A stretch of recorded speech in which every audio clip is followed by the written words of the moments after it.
২৪ news চ্যানেলে আপনাদের স্বাগত। দেখে নেওয়া যাক এখনকার সবথেকে বড় খবর। উত্তরবঙ্গ গণপরিবহনে প্রথমবারের মতো পরিবেশ বান্ধব সিএনজি বাস পরিষেবা চালু হলো। বেশ কিছু নতুন বাস পরিষেবা চালু করল উত্তরবঙ্গ রাষ্ট্রীয় পরিবহন সংস্থা। মোট ৩৮টি নতুন বাস পরিষেবা চালু করা হচ্ছে বলে জানান তারা। কলকাতা আলিপুরদুয়ার রকেট বাসও রয়েছে এই নতুন বাসগুলির মধ্যে। যাত্রী স্বাচ্ছন্দ্যের আধুনিক সমস্ত রকম ব্যবস্থা থাকছে এই বাসগুলিতে। জানা গিয়েছে নতুন বাসগুলি পথে নামবে ২-১ দিনের মধ্যেই।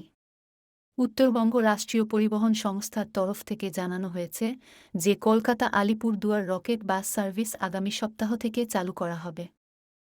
তবে এখানে মূল উল্লেখযোগ্য বিষয়টি হল এই প্রথম উত্তরবঙ্গ গণ পরিবহনে সিএনজি বাস চলবে। এই নতুন বাসগুলির মধ্যে ৩০টি নতুন সিএনজি বাস চালু করা হচ্ছে। এরপর আরও ৭টি নতুন রকেট বাসও চলে আসবে। কোচবিহার শিলিগুড়ি রুটে ২টি বাস চালু হল সোমবার থেকে। BS-৬ মডেলের সিএনজি বাসগুলোতে নানান উন্নত পরিষেবা থাকছে বলে জানা গিয়েছে। সবার উপর বাসগুলি পলিউশন ফ্রি এবং তেলেও চলে না বলে দেশে সার্বিক তেল সাশ্রয়ের জন্য যে উদ্যোগগুলি নেওয়া হচ্ছে, এই সিএনজি বাসগুলি চালু করে উত্তরবঙ্গ পরিবহন সংস্থা সেই উদ্যোগেই সাড়া দিল বলে মনে করা হচ্ছে।